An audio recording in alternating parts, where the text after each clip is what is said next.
Joining me now is Mikhail Zygar, the former editor-in-chief of the only independent TV station in Russia, TV Rain, which stopped broadcasting indefinitely after coming under pressure for its coverage of the war in Ukraine. He's the author of the book, All the Kremlin's Men Inside the Court of Vladimir Putin. Mikhail, we've heard such strong words from President Putin yesterday. Just take us into the mindset of Putin. He's described by U.S. officials as completely isolated from many of his top advisors, not talking to Lavrov for months at a time. You wrote in an essay in the New York Times, quote, according to people with knowledge of Mr. Putin's conversations with his aides over the past 2 years, the president's completely lost interest in the present, in the economy, social issues, the coronavirus, pandemic. They all seem to annoy him. So his whole focus is regaining control of Ukraine? Hello, and thank you for having me here. No, that's true. Actually, since the pandemic, after that long quarantine of 2020, he has become much more isolated than he has ever been. And he seems to stop caring about the current political situation, especially even about current economic situation. He is absorbed by the history.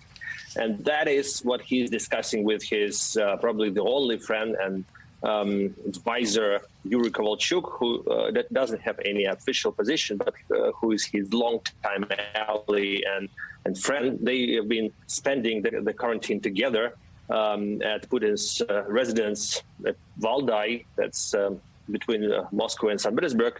And Kovalchuk shares Putin's idea that Russia's greatness should be restored, that that's the right moment to have some kind of revenge for that humiliation caused by the West in the beginning of 90s, because that time Russia was really weak. And now, according to Putin and Kovalchuk, that's the moment when the West is in its weakest position. And he considers himself to be as strong as ever. And from your analysis and your knowledge, is there any real hope for negotiations? Because how could there be an off-ramp if this is his main goal? Why would anyone trust him to observe, promises of neutrality by Ukraine in exchange for a withdrawal or a ceasefire?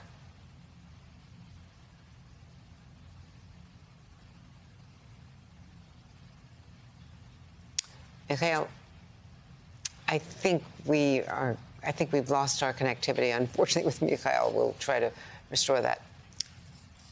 And okay, we've restored that. Mikhail, I don't know if you heard my question. Did you hear me? But is there any hope for negotiations when he has this goal of taking over Ukraine? I don't really believe what he wants, any kind of negotiations. Probably he understands that he's in the deadlock and he needs some kind of compromise and way out. But at the same time, he knows that Russian propaganda is able to portray the situation as his victory, and he can explain to the audience of Russian state-owned TV channels that Russian soldiers have liberated Ukraine and it's a victory.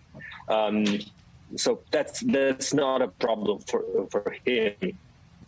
At the same time, he's not ready for any real concessions. Probably, according to his mindset, his compromise is that first he threatened with pushing the button with the nuclear apocalypse, and then when he decided not to do that, that's a concession from his side.